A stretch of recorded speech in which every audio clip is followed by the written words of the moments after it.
In April 2008, I first set foot on this property in the northern Catskills, 26 and a half acres, on the side of a hill, about 2,000 feet of elevation, at the end of a dead-end road.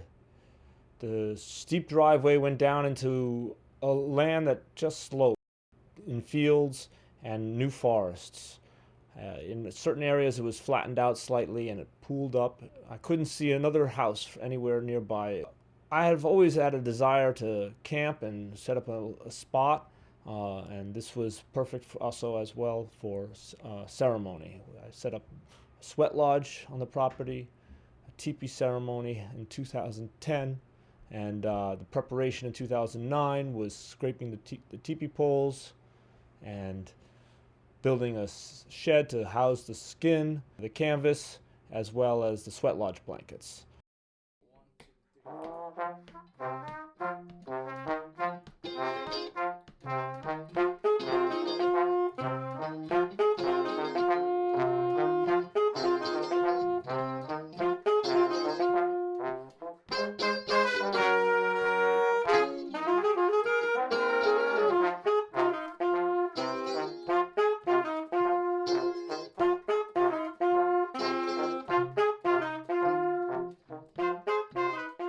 Okay, so these are the property borders of the 26 acres. Here's the dead end road. Teepee. This driveway just comes straight down. What I'd like to do is right over here, cut it into the woods, and then have it come back out,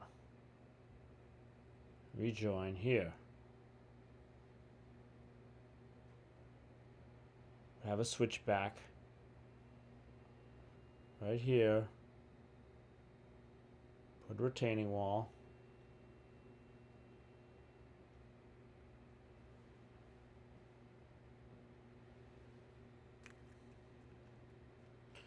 and put a turnaround area.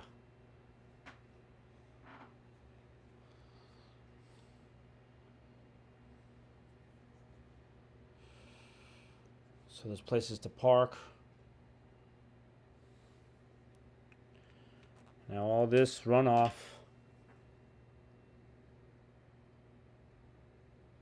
from here gets piped under. Runoff from here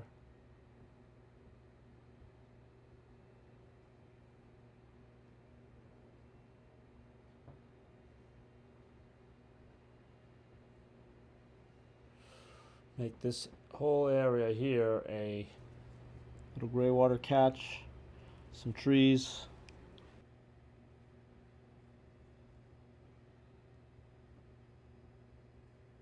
Runs off the road. The paths along the fields for the rows become also areas where runoff gathers and from coming off the swales. So we have crops like corn on the top rows, corn here, and then down below some squashes and pumpkins, so that all the nutrients from all the stalks. The corn can go down to the pumpkin patch.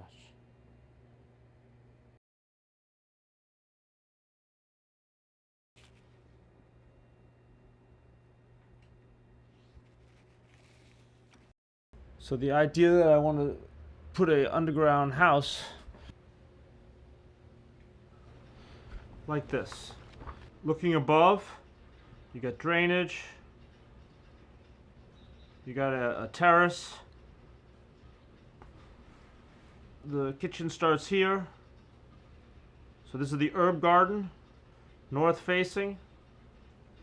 The sun just bounces right off of that and into the house. The first level is like this. The next level is round. It's the living area.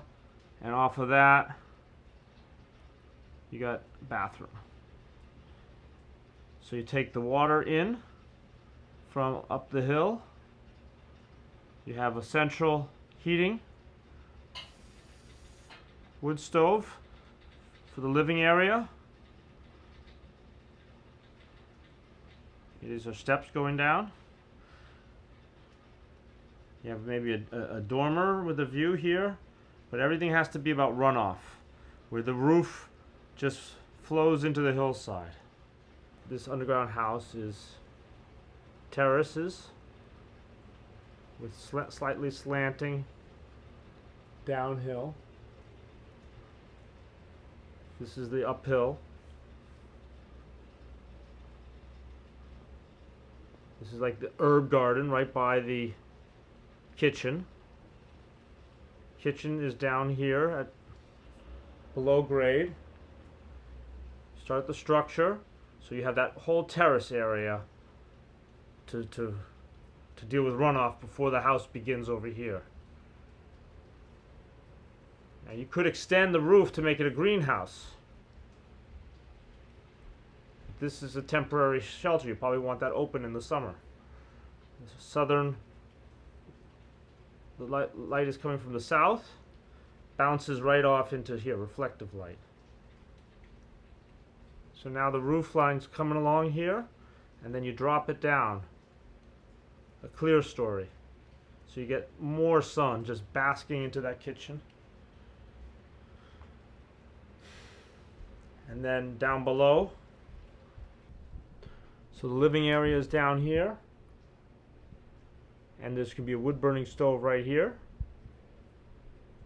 The water comes into the kitchen. You can have all this area down here, crawl space, and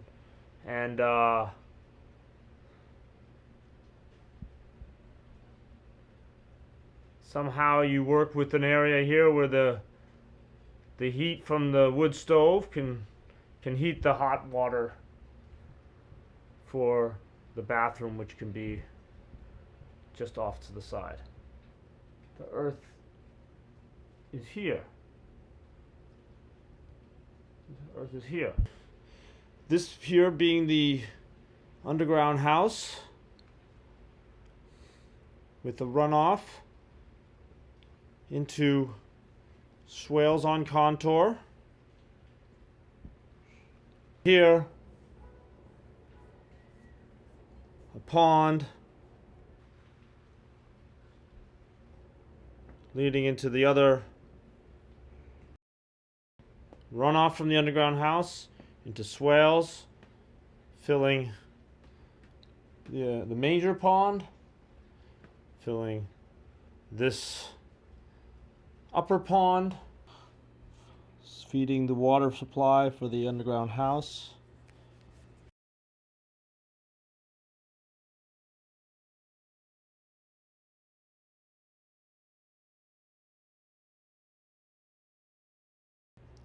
Could be a pond right here below the sweat lodge. This is the overspill of this pond.